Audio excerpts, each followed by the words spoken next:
Sultan Light Catholic Radio, FM 102.3 and AM 1140 KGEM Boise, FM 101.7 and AM 1270 KTFI Twin Falls, and 89.5 FM KGVI Grangeville.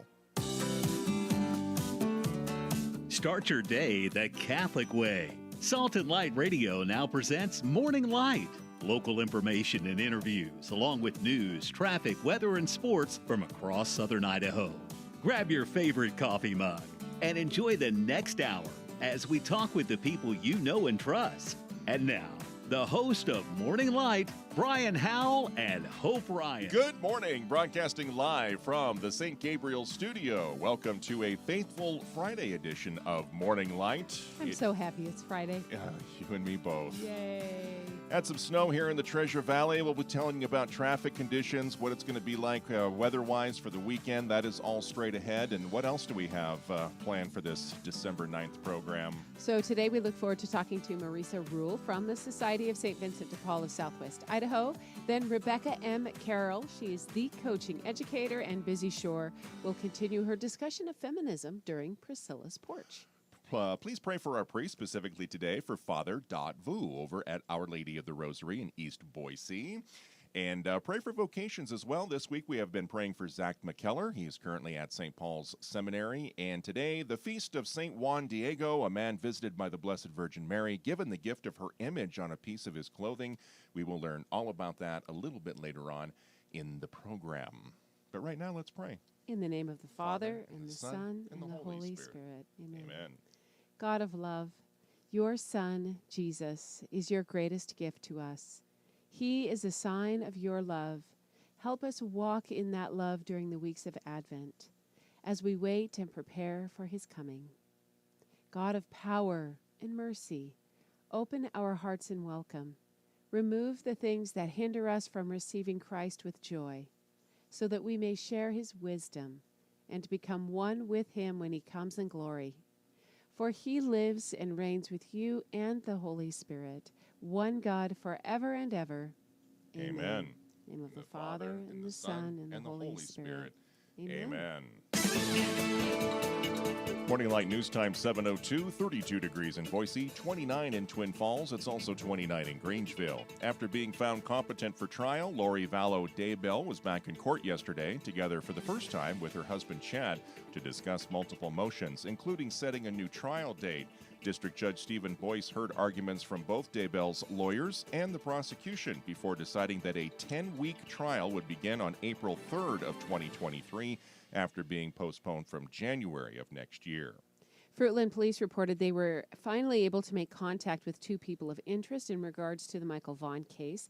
Brandon Shirtliff and Adrian Lucien stayed at the house where police were excavating for the boys' remains.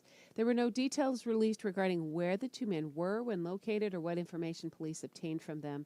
The Fruitland Police Chief indicated that police are confident that the remains have been moved from the current location. Giovanni McCoy led the University of Idaho football team to the FCS playoffs for the first time since 1995. The 6-foot, 175-pound redshirt freshman quarterback just earned the 2022 Jerry Rice Award, which is presented to the National Freshman of the Year in Division I football championship subdivision. That's a mouthful. I don't know how he's going to get all that on his business card, to be honest. In 11 games, McCoy threw for almost 2,800 yards, 27 touchdowns with only 7 interceptions. He also ran for 89 yards and 3 touchdowns, even caught a 14-yard touchdown. I've heard of Jerry Rice. Yeah. That's a big step in the right direction. direction. That is. You're coming along. Looking for something to do this weekend? Tamarack Resort near Donnelly opens ski and snowboard lift operations today for the 2022-2023 winter season. 100% of the upper mountain trails and 90% of lower mountain trails are open, with a mixture of groomed and ungroomed conditions. Tamarack reported a total of 96 inches of snow, with base depths of 43 inches mid-mountain and 44 at the summit. Enjoy. I love that. I'm ready for sledding season. That's my sport. Traffic and weather are next. Sultan Light Radio thanks Beacon of Light member Capital City Heating and Cooling for their support. With over 50 years of combined experience, they're dedicated to providing efficient solutions for your family's home comfort. Clients are treated with integrity, and it shows from the high ratings and recommendations on Google and Yelp for customer satisfaction. Located at 420 North Curtis Road in Boise, the phone number for Capital City Heating and Cooling is 208-345-4115, and the website capitalcityheating.com. Slip sliding away. Good morning, Light Traffic. That song says it all.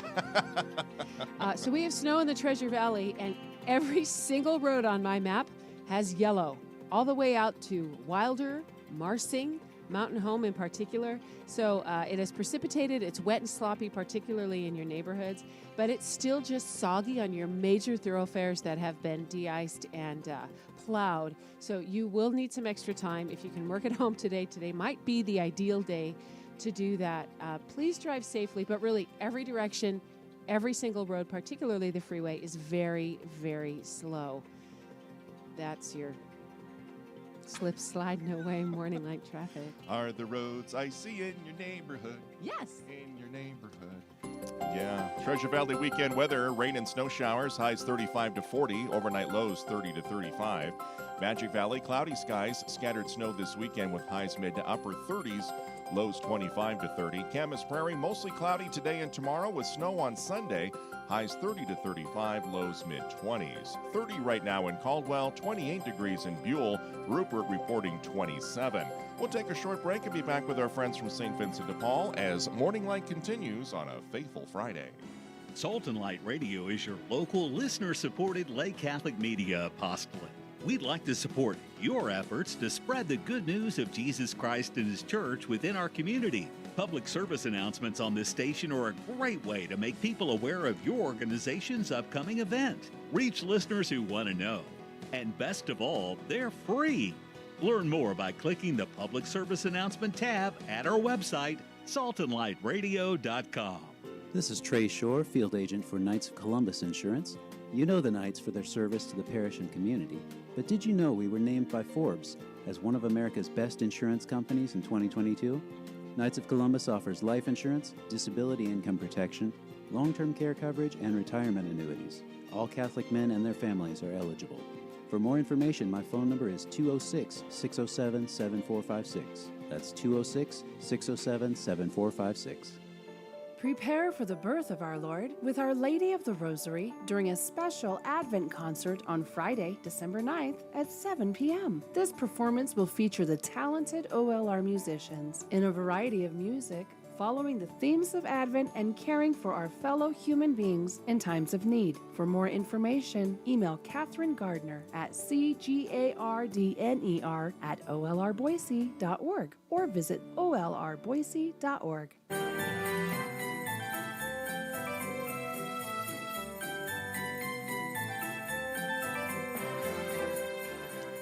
7:08, Morning Light continues across the Sultan Light Catholic Radio Network. We're hoping Marisa Rule is on her way. We know, as Hope had mentioned during the traffic, that things are a little sloppy out It there. is so bad. So we hope she's driving safe. Yay. Can I let people know a couple of cool things that are going on I wish you this would. weekend? So today there's a veterans prayer group this morning at Holy Apostles. That's at 9:30. There's a young adult group at Risen Christ. They meet at 6. And I will be at the Advent concert at Our Lady of the Rosary. That's at 7 o'clock tonight. I'm really excited about that. Their concerts are just top-notch and not as well attended as they should be. So the Advent concert at Our Lady of the Rosary. So we know that the Feast of Our Lady of Guadalupe is on Monday, Right. but a lot of the celebration is happening this weekend. So St. John's will have a Tilma presentation after morning mass at 9:15. Oriana will also have mass. We know that parish was featured in the Idaho Catholic Register a couple of registers ago. Our Lady of the Valley in Caldwell has a huge fiesta for Our Lady of Guadalupe. That's from 11 a.m. until 9 p.m. The party goes on and on and on. My husband was like, aha, I bet the food will be amazing. Our Lady of the Rosary will have a charitable gift fair. Sacred Heart is hosting the Holy Land wood carvings folks that sell all that beautiful stuff. That's after the 5 o'clock Mass. And then Risen Christ will have a St. Nicholas evening of Chilean charity. That will be at 6. We know that the third Sunday of Advent is this weekend. It's Pink Sunday. So you like the pink candle. The Knights of Columbus are having a breakfast and continuing that charitable gift fair at Our Lady of the Rosary. There's a bilingual Mass and a Guadalupe procession through downtown. Wow. That starts at St. John's at 10. Of course, the traditional Latin Mass is at St. Paul's at 3. That sale for the Holy Land wood carvings is going to continue at Sacred Heart. And then Corpus Christi in Fruitland has Mañanitas at 11 p.m. that Sunday night. So that should be so extremely cool. We wanted to go back to the Advent concerts because we have a special programming note. So last Saturday, the 3rd, was the St. Mark's Advent concert. It was actually recorded, and we are going to play it back, at least here in the Treasure Valley on KJAM. Oh, awesome. We're going to play it back tomorrow night at 8. Well, what we're hoping for tonight at Our Lady of the Rosary is that concert will as well be recorded, and we're going to play that back next Saturday, the 17th, at 8 p.m. on KJAM. So, because this is the first time in several years that Advent concerts are actually back, and we want to make sure, like you had said, they're so top-notch, there's so much talent, that we want to make sure that we can capture that, play it back. If you're interested in hearing it, it'll be on our podcast page a little bit later on down the road, so that you don't want to miss it. Maybe you don't want to go out into the slop tonight. You just have to wait a couple of days, and we'll get that audio up on our website, saltandlightradio.com. Awesome. Trinity needs to tell you about something. Okay. Trinity, what's going on in the world of podcasting? Well, you guys were talking about Our Lady of Guadalupe, and last night I was at the Student Center, because that's where I'm at on Thursday nights. Newman Nights. Yes, I'm recording the Newman Night Talks, and Jesse Stokes, who's one of I think he's the leader of the Focus Missionary Group that they have over there at the Student Center. He gave a talk on Our Lady of Guadalupe and the image itself. He talked about the culture of the Aztecs, and he kind of showed the whole connection as to why Our Lady of Guadalupe and the miracle that occurred was so powerful. And then he also dove into the image itself and gave all of these details about all of the imagery that's going on. And he said it could have been like a 9-hour-long talk, but he only had an hour. So I do have that recorded, and it is on the website. Well, it will be once I'm done editing it. Right. But it will be on the website, and it was really, really good. So if you want to learn more about Our Lady of Guadalupe, it was incredible. Make sure to have an image in front of you, because he goes over the flowers and the stars and how they're connected and the geography and all of that. So that it was really cool. I just wanted to share it. All right. Newman Night from last night, and Excellent. we'll be able to watch that. Listen to that. Be able listen to to listen. that. Yeah. And so on Monday, there are, of course, a lot of celebrations. Our Lady of the Valley, St. Mary's, and St. Paul's in Nampa, as well as St. Mark's, will have Mañanitas. 5 a.m. everywhere but St. Mark's. They have it at the brisk hour of 7:30 a.m. So if you don't know what Mañanitas are, then you should go. I was going and to ask, find but I out. didn't want to catch you flat-footed. Well, it's the celebration. There's singing, often with the children, and they're Okay. singing songs to Our Lady, and sometimes there are processions with flowers, and it's really beautiful. There are masses, special masses all over the valley. 6 a.m. at St. Mary's, 8 a.m. at St. Paul's in Nampa, 6 o'clock at Our Lady of the Valley. That one's in Spanish. 6 p.m. at St. Mark's, followed by a potluck. And then Corpus Christi and St. Paul's in Nampa has the last chance Mass at 7 o'clock. All St. right. Mary's will offer a Guadalupe presentation at 7. If you're like, I can't keep track of all these dates and places and numbers, just go to saltandlightradio.com. Under Resources, click the spotlight. Yeah. All of that's laid out for you. Easy peasy. There you go. How are the roads, kiddo? Oh, man. I am not Oh, man. the snow driver. I'm getting better. Yeah. They're not horrible, but Okay. It's hard to practice because it Yeah. snows and we all kind of freak brace out. for it, and then it goes away. We think, oh, we've got 4 more months to not deal with it. Yeah. Marisa Rule joining us now from St. Vincent de Paul. Thank you for taking your time and coming in Yes, one Yes. piece. I'm glad you're safe. Development director? Is that Development right? director, Okay. yes. So we're going to talk about a fundraising event here, but first maybe just some quick updates from Thanksgiving and the Christmas toy store. Absolutely. So our Thanksgiving program happened the week of Thanksgiving. On Monday and Tuesday, we distributed boxes to our neighbors in need. And through this program, we were able to feed 13,300 individuals in our community. Wow. It was a huge success. All of the work that went into it, we had over 600 hours of volunteer hours, which is amazing. We had so many people involved, and I just thank everybody who was a part of that program. It really did make a huge impact on our community, and one place that really did a great job capturing that was the KTVB segment, Seven's Heroes. You can find that on our Facebook page. We shared that.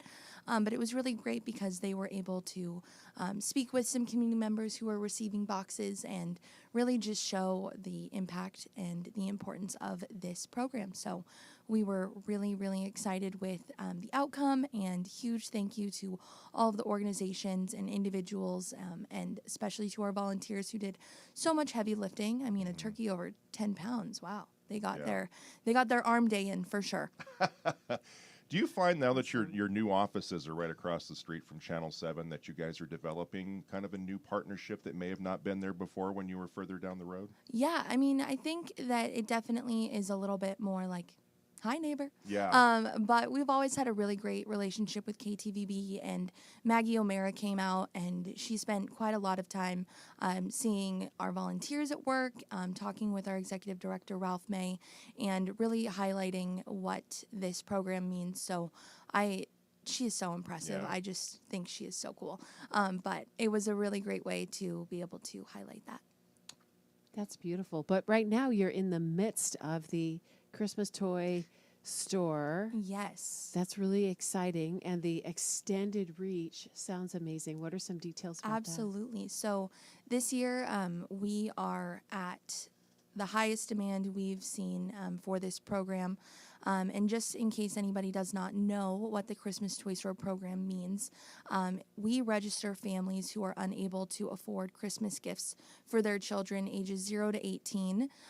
We've been registering families for a few weeks.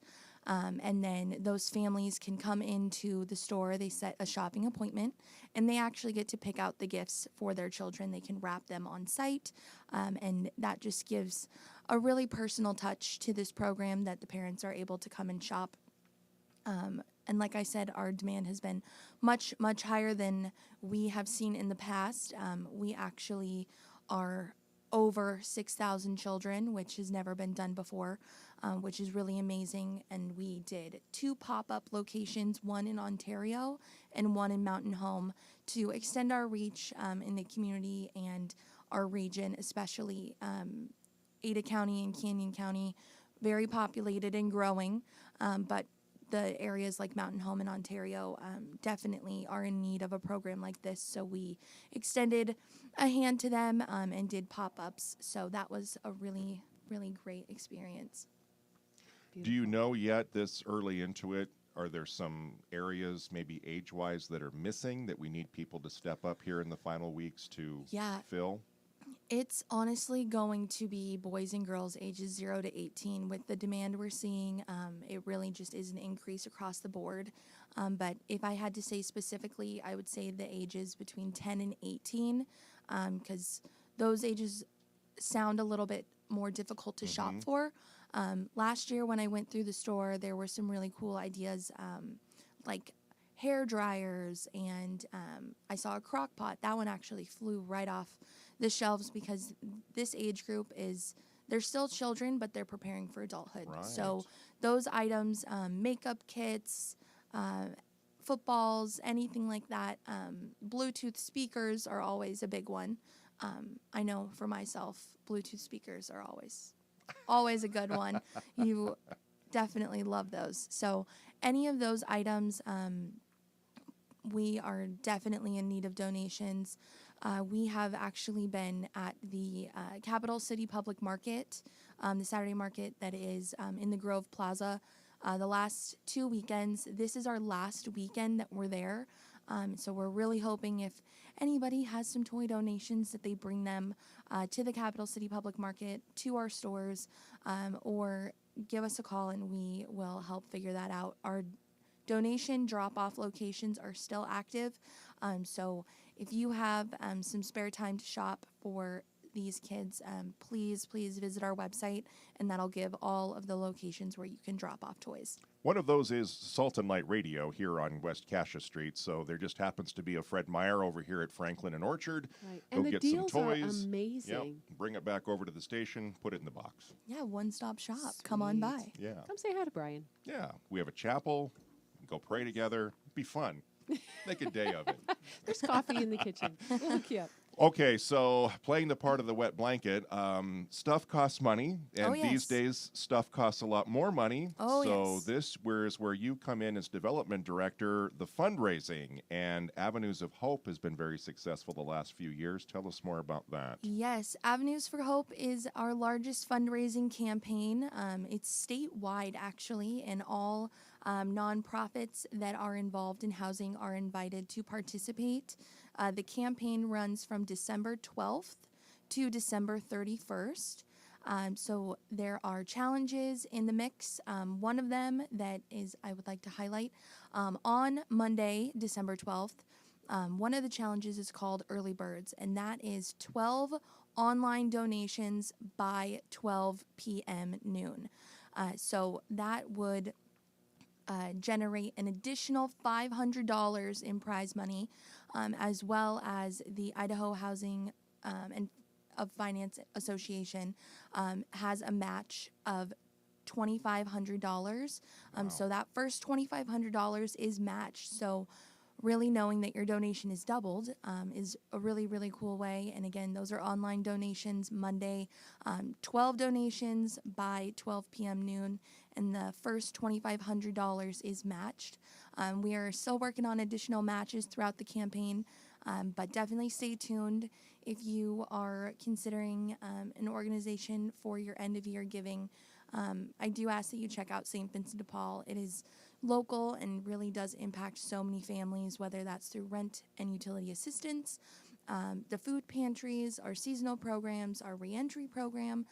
We're really touching so many people, and I know I might be a little biased as the development director, but I do know that those funds really do go directly towards impacting our community. Awesome. So I put it on my calendar for the 12th at 11 All right. to make that donation. So I encourage you right now, Yes. just pull up your calendar for Monday the 12th. Just make a little note. Yes. Because right now you're thinking, I could totally do that. But it's like 4 days from I now, which is a know. whole different universe. Well, and the weekend is such a reset mentally. I know it is for me. I have to make myself a little note list on Friday so I know exactly Monday morning what's on the docket. But this Monday, Right. I'm not so worried because I've been gearing up for this for a while. Is there a Excellent. specific website people have to go to, or can they go to the St. Vincent website? Yeah, so you can go to the St. Vincent de Paul website, or to make it a little bit shorter, you can go to www.svdpid.org/avenues, and it will take you right to our Avenues for Hope profile. All right. Awesome. And Or Hope go avenuesforhope.org. Yes. Either way. And Hope will get all that information on our social media pages. So if you You missed any betcha. of that, yeah. Anything else before we let you go? I don't think so. For the impact you're making on the community this holiday season and the participation and support that is there for St. Vincent de Paul. Our team really can not do what we do without you. So in the season of gratitude, my entire heart goes out to anybody who has St. Vincent de Paul in their prayers, in their minds, or through their support. So thank you very much. And through your pocketbook too. So Just don't be a do it. Scrooge. Let's Just do let's it. help these fine organizations that are doing the Lord's work in our communities. So be careful out there. Thanks. And we will talk again soon. Marisa Rule, Development Director for the Society of St. Vincent de Paul of Southwest Idaho. We'll take a short break here. Be back with Rebecca M. Carroll, the coaching educator, as Morning Light continues on a Faithful Friday. Daily Meditations of Pope Benedict XVI present Productions. John the Baptist in Advent. Let us gaze on John the Baptist. Challenging and active, he stands before us, a type of the manly vocation. In harsh terms, he demands metanoia, a radical transformation of attitudes. Our natural disposition, indeed, finds us always ready to assert ourselves, to pay like with like, to put ourselves at the center. Those who want to find God need again and again that inner conversion, that new direction. Day by day we encounter the world of visible things. It assaults us through billboards, broadcast traffic, and all the activities of daily life to such an enormous extent that we are tempted to assume there is nothing else but this. Yet the truth is that what is invisible is greater and much more valuable than anything visible. One single soul, in Pascal's beautiful words, is worth more than the entire visible universe. But in order to have a living awareness of this, we need conversion. We need to turn around inside, as it were, to overcome the illusion of what is visible and to develop the feeling, the ears, and the eyes for what is invisible. This has to be more important than anything that bombards us day after day with such exaggerated urgency. Metanoiete. Change your attitude so that God may dwell in you and through you in the world. John himself was not spared this painful process of change, of turning around. This meditation is taken from Benedictus, published by Ignatius Press and Magnificat, and produced by St. Luke Productions. Learn more at stlukeproductions.com.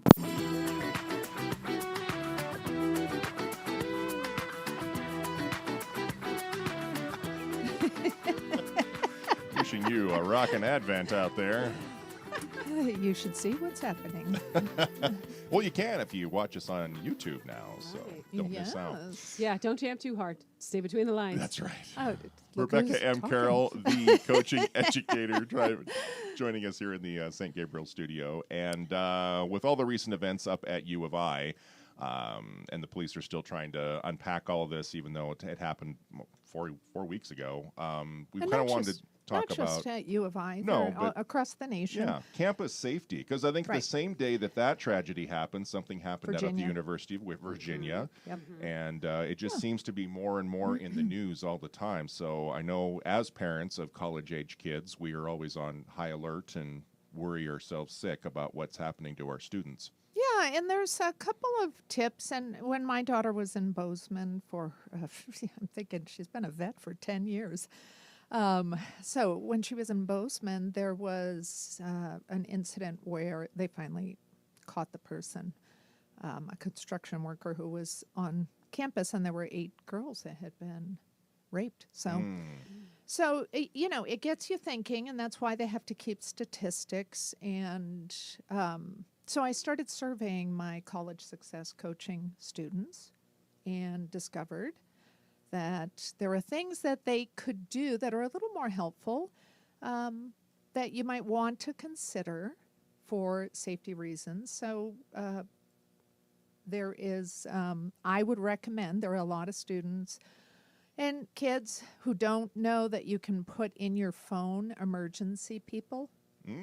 And parents too, I discovered they hadn't. So for example, I have my phone shut off from 10 to 5, and however, the marked people, and it's basically family members, my kids, those calls come through.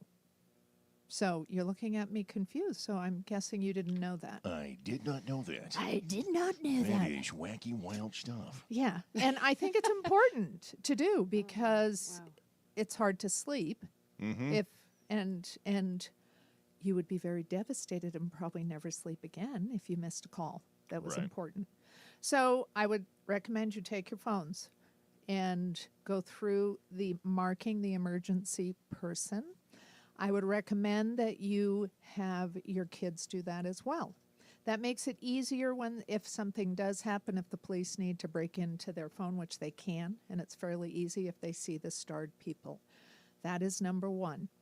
Number two, and this was the era of it was a smartphone. That was the first year that it came out when my daughter was, do you have, this is going to be a Brian thing the whole time. Okay. Does her roommates have your number? No.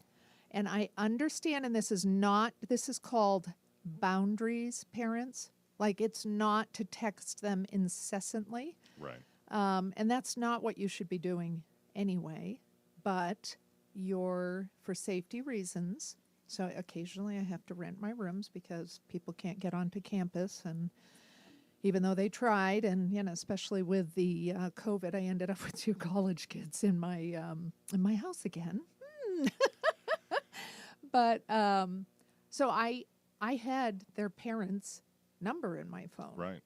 And I never used it, and their parents had my number.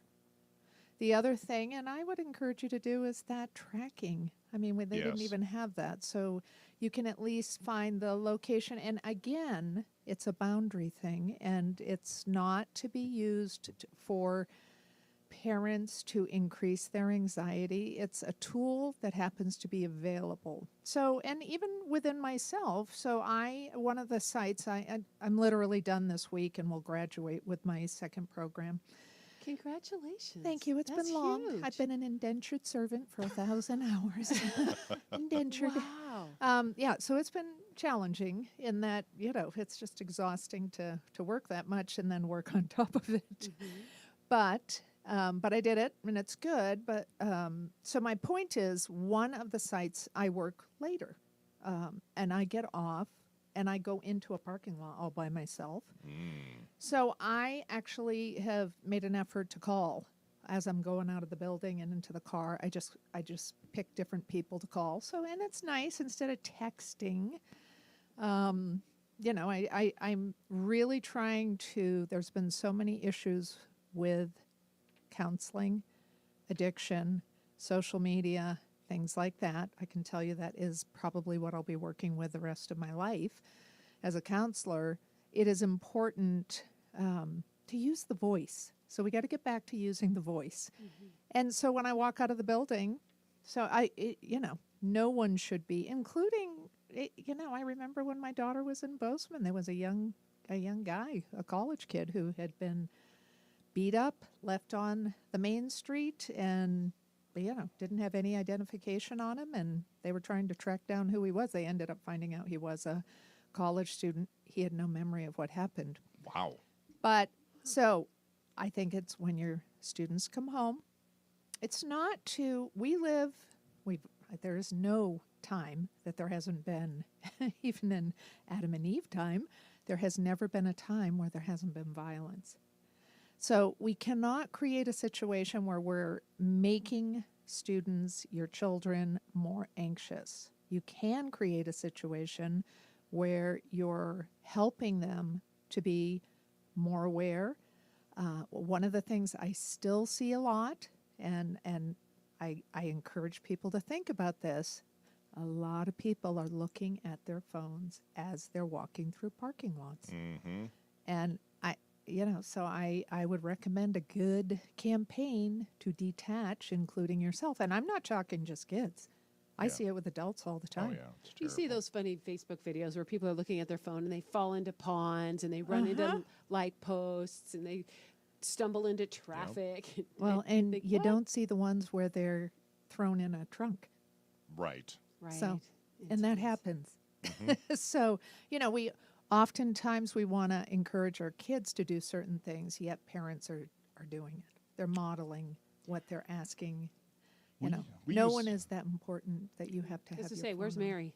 She's at home. She's been home since 11/14. I know that because we use a app called Life 360. And 'Kay. so all of us, we can track one another and we know where we're going. You can hit route, and I can see exactly where she was. Just kind of takes her all over campus. And I know she had a choir concert last night. She called us afterwards. She called us when she got back to the house. Right. So, Yeah. Yeah. So there's some good strategies We're like that. DEFCON 4 as far as.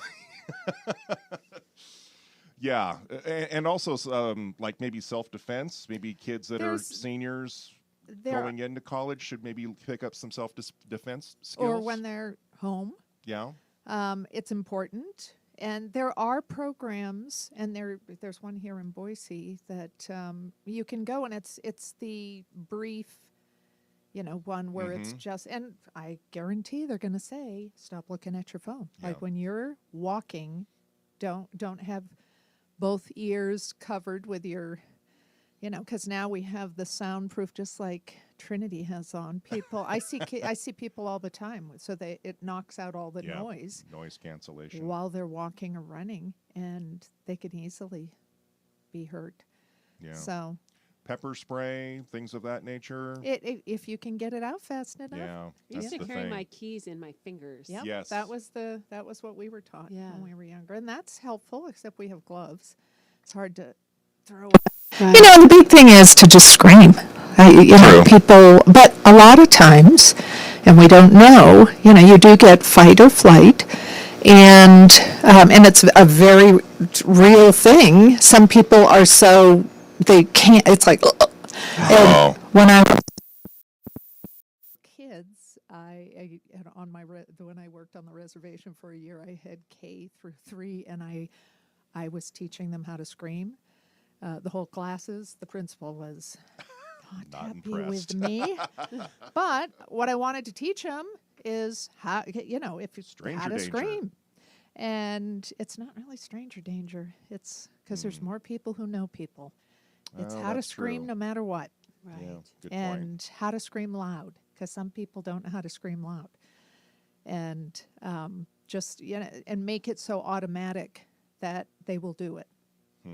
And that's something that needs to, that's one of the things that helps people. Yeah. So I just did a survey thinking, oh, these kids probably have all this stuff, but they didn't. So that's why, and like I asked you, so let's quiz Trinity. Ah. Do you have your parents as emergency in your phone? Starred? And do they have you? I have my mom, which is not helpful because she's out of town. But I have my husband. I've got my husband, my chiropractor, my doctor, the police non-emergency line. I think there's like 6. Yeah. Well, Hope will be teaching us how to do that after the show today. Yeah, I think that's You important. just put a little star. If I could do it, any idiot can Well, do it. I just didn't know about it, so. I yeah. made a note to park in well-lit places, to pay attention to If the you can. lighting. Yeah. It's hard because there's so many big vehicles out here. I mean, Right. that's something that I Yeah. forget. But whenever anybody comes to visit me, it's like, does everybody have a truck that's that high? It's like, yep. Everyone drives monster trucks. in Y'all Idaho. welcome. Yeah, that's an interesting point. Yeah. That's true. So kids are going to be coming home for Christmas break here pretty soon. The other thing I what would can recommend happen? is you need to have your kids working. So there is a flavor out there that, well, they need a break. Well, life isn't full of breaks.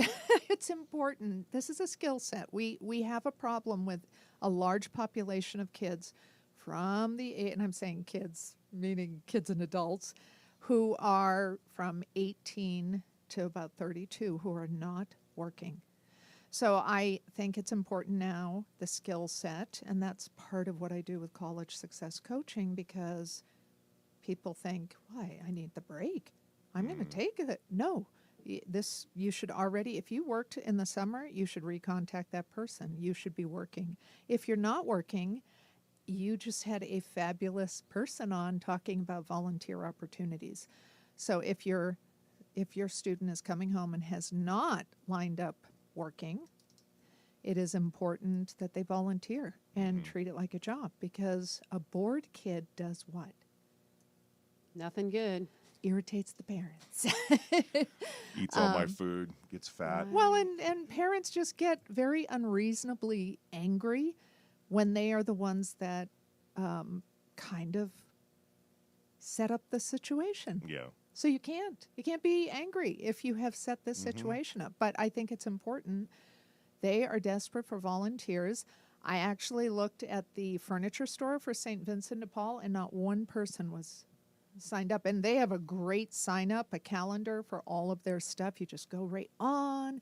So I'm having students go on, and they say, oh, we need 5 volunteers for this. We need, and it's super easy and not one. And so I think it's important. Because you could learn retail skills, people skills, all kinds of Hard skills. work, unloading, Yeah. fixing up.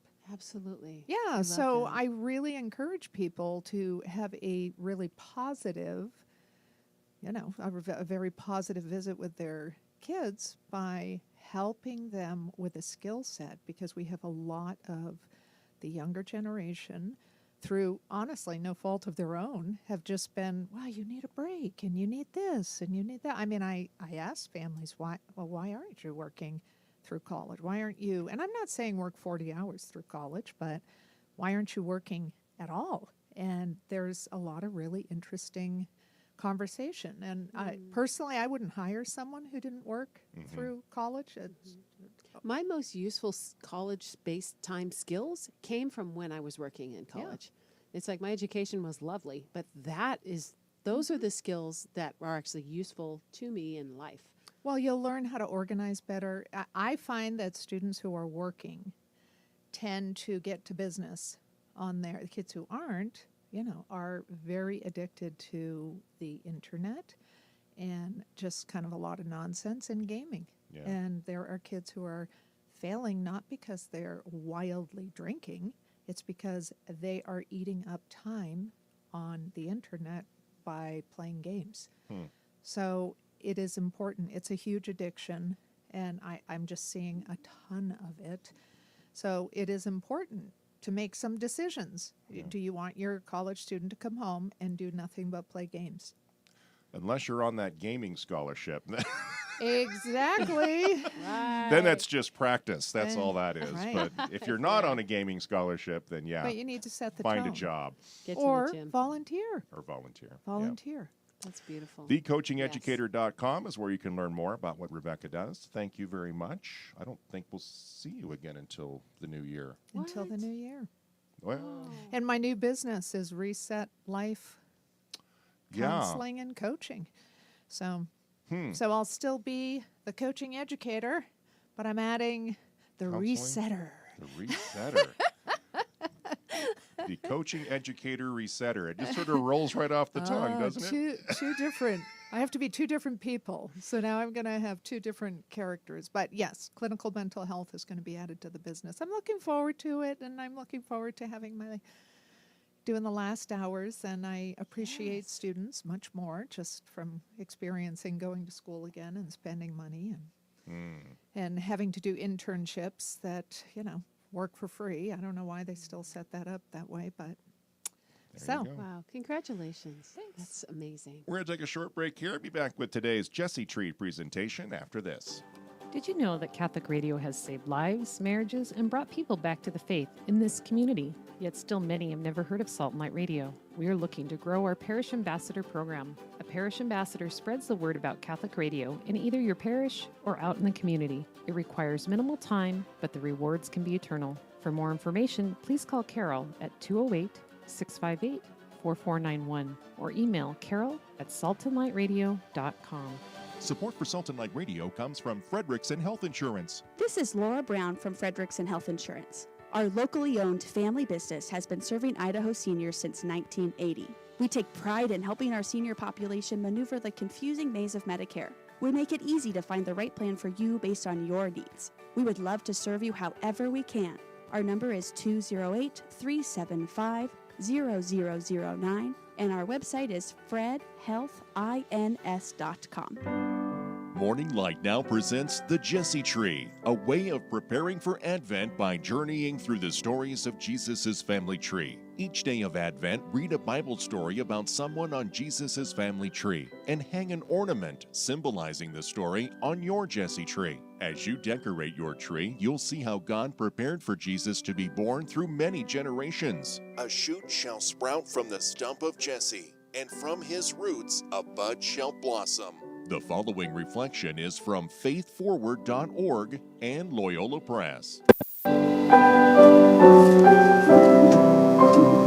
This is the second Friday of Advent, and The ornament is grain. Naomi is troubled knowing that she cannot stay in Moab with no one to protect her. She decides to return to Bethlehem and tells her daughters-in-law to return to the protection of their own families. One daughter-in-law, Orpah, returns to her family. The other, Ruth, stays with Naomi and asks not to be separated from her. Ruth remains faithful to Naomi and goes into the fields to glean among the barley.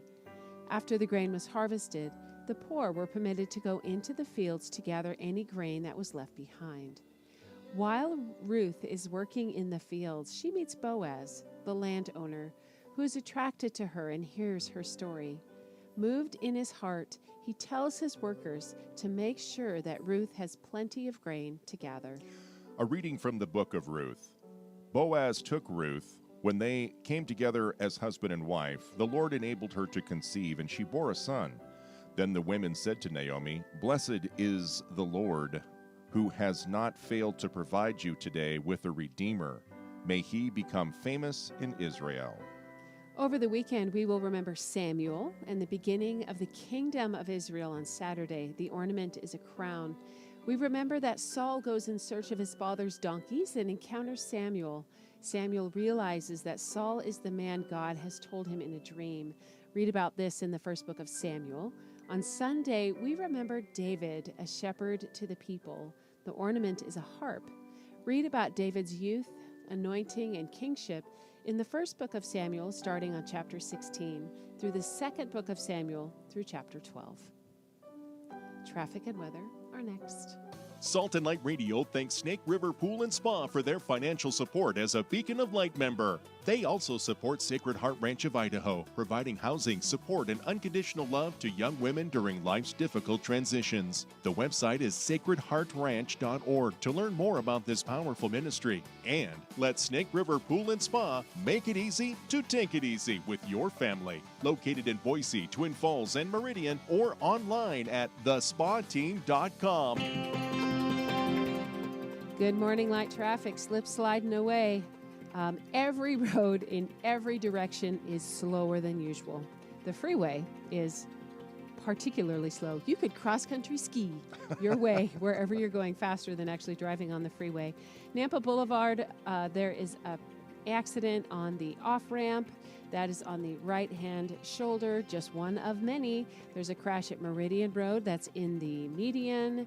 And then a crash on the ramp in Eagle Road. So it's the ramps at this point that are the problem. That's blocking the entire ramp of that Cole Road ramp to Franklin, a crash that's on the right-hand shoulder. But looking at the map, really everything is slow, particularly between Meridian Road and Eagle Road, Chinden Boulevard, just everywhere. So if you can work at home, do it. Otherwise, give yourself a lot of extra time. A half hour would not be too much. Yep. That's your morning light traffic. Treasure Valley weekend weather, rain and snow showers, highs 35 to 40, overnight lows 30 to 35. Cloudy skies with scattered snow this weekend in the Magic Valley, highs in the mid to upper 30s, lows 25 to 30. Camas Prairie, mostly cloudy skies today and tomorrow with snow showers on Sunday, highs 30 to 35, lows mid-20s. Right now, 30 degrees in Nampa, 28 out in Fruitland. Jerome reporting 28 degrees as well. We'll take a short break and be back with Priscilla's Porch to wrap up this Faithful Friday. Yes, that's what day it is. Here at Morning Light, right after this. This is Franciscan Media's Saint of the Day for December 9th. Today we celebrate Saint Juan Diego. The names of Our Lady of Guadalupe and Juan Diego will forever be linked. It was to him that Mary appeared at Tepeyac Hill on December 9th, 1531. Speaking in his own language, Mary sought his help in building a church at the very place where she stood. As evidence of her appearance, Mary left her image on Juan Diego's cloak. Dutifully, he told his bishop of the miraculous vision of the dark-skinned lady. In time, Juan Diego lived near the shrine constructed at Tepeyac. Long revered as a holy man and a catechist who taught by word and example, Juan Diego is now honored as a saint. At his canonization in 2002, Pope John Paul II referred to Juan as representative of all the indigenous people who accepted the gospel of Jesus, thanks to the maternal aid of Mary. thousands gathered in the Basilica of Our Lady of Guadalupe for the ceremony honoring Mexico's first indigenous saint. There's more about the saints along with inspiration and Catholic resources at our website, saintoftheday.org. From Franciscan Media, this has been Saint of the Day.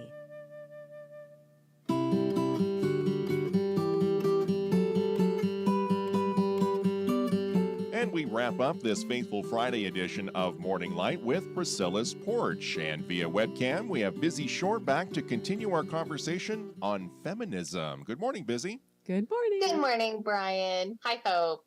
Well, today we are going to be putting on our Dominican hat and starting to define our terms. Yay! So we're starting with, what is feminism? And this is a really important question, because if we don't get this right, we will close down dialogues, we will turn allies into enemies, and we will lose arguments before we even get started. And not only is this crucial to discussing feminism, but it's a Herculean challenge. It's a really hard thing to define. And a lot of people that are wanting to, attempting to convert mainstream feminists on a particular point, like abortion or birth control, lose the battle right here. Why? Because they tend to put up or operate under a straw man definition of feminism. Okay, what does that mean? So in rhetoric and debate, there is a concept called the straw man argument, which stands vis-a-vis the strong man argument. And so a straw man is the weakest representation of your opponent's view that you set up in order to refute it. So you're trying to prove your point and why it's better than your opponent's, but you represent your opponent's side as this straw man. And they are, as the name suggests, very easy to defeat. And so often, these positions are actually self-defeating, and you don't have to do much at all to carry the day. The inherent flaws in a straw man are patently obvious. And so the example here in the case of feminism is what you hear a lot of in mainstream conservative circles, is defining feminists as all feminists hate men, they hate all men, they want to emasculate men in retribution for millennia of female oppression, or as the only way to stop men from oppressing women, like you can't trust men at all, you have to just totally take away any and all agency that men have. That feminists hate female fertility and traditional womanhood.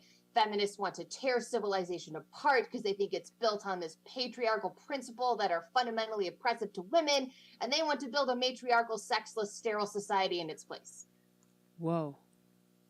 I mean, you will hear bits and pieces of this thrown out by a lot of conservative pundits on, all across the spectrum. And sometimes it'll be just little pieces of here and there, and they won't define it, exactly what their view of a feminist is. But you can tell from how they speak that this is what they're setting up, that they're arguing against, is this view. And okay, if that was true, if that truly is what feminism is, then obviously it would be a terrible thing. No one would ever want to be a feminist. And everyone that was ever offered, hey, do you want to sign up to be a feminist? We'd be like, heck no, I'm going to go with, really energetically sign up with anyone else, right?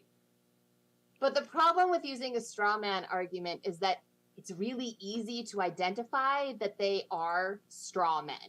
So they're overly simplistic. They're often somewhat circular in their logic. They use personal or character attacks rather than logical arguments.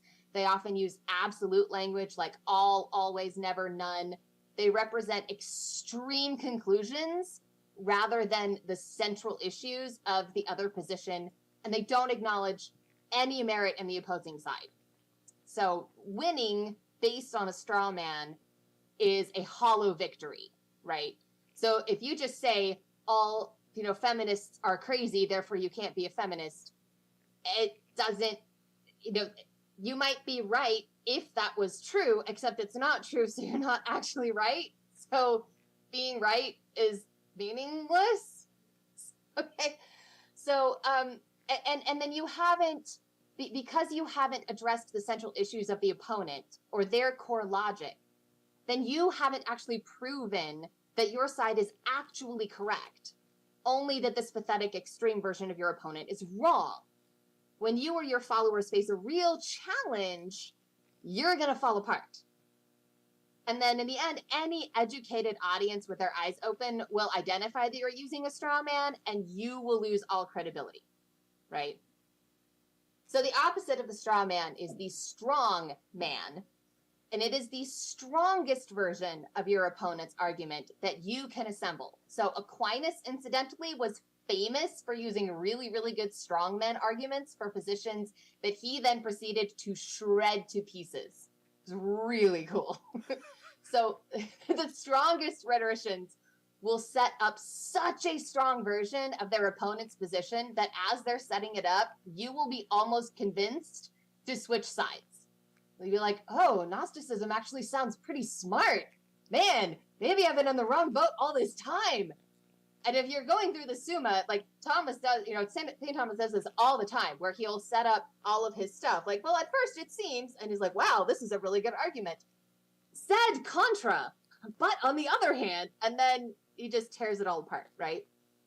So when a strong man argument is used correctly, it validates your opponent's position and their values, so they and their supporters know that you hear their needs and their goals. It makes them more open to listening to your arguments. And it kind of goes back to what we said last week about approaching the issues within feminism in a way that, and all of the people who claim to be feminists, by identifying what good they are trying to bring about, which motivates the actions and arguments that you do disagree with, okay? Strongmen also give you credit, your strongmen arguments give you credibility as a fair and honorable rhetorician, and those on the fence and even your opponents will listen to you more charitably when you argue for your position. And when you ultimately win the argument, you will have done so thoroughly. You aren't leaving any gaping chinks in your armor behind for the other side to tear into later. So what is the strongman definition for feminism? The simplified version that is often thrown around by, feminist pundits and mainstream, spokespeople and whatnot, you'll often hear is, well, do you believe that men and women are equal? Well, then you're a feminist. Yeah, this is a rhetoric trick, and it skips the implied, like, we have something to fight for bit. It's like, because if you don't have something to fight for, you don't need a movement, right? So it's implied that men and women are equal and should be treated equally, but they're not being treated equally, and that's what we have to fight for. But they don't go into that. But it's used to Shanghai people this way, onto the bandwagon. And so if you don't go into all of the details of it, what you end up with is this logic that says, oh, if you are a feminist, then you by definition have to agree with X. And often it's things like birth control and abortion. And then if you don't agree with X, then you aren't a feminist. And if you aren't a feminist, then you think that men, that women are inferior, that men and women aren't equal. This is a straw man argument because it's a fallacy, it's a false premise, right? It does not cover the nuance that is within the feminist movement at all. It doesn't take into account all of the history and all of the diversity and all of the variety that is within, feminist movement. So, but it's used by the pundits to steamroll support for specific issues.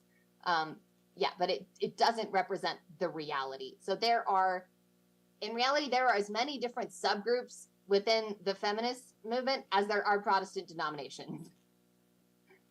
There are more of them every day, it seems. Yeah. So, yes, it goes on and on. But my definition, and we might have to break this down a little bit more next week. But the basic premise, that the core definition that I propose for what is a feminist, as a strong man that gives us the flexibility to cover all of these bases, is premise one: men and women have equal inherent dignity, because that defines what we mean by equality. And so we have to start with that basic premise, right? So a slightly more academic phrasing would be: all human beings are endowed by their creator with an inalienable dignity that is separate from and in no way dependent on their biological sex.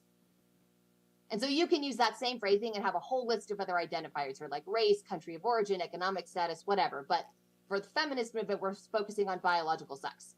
Your dignity is not dependent on that or in any way altered by it. Premise 2, men and women are both to be treated in accordance with their equal dignity.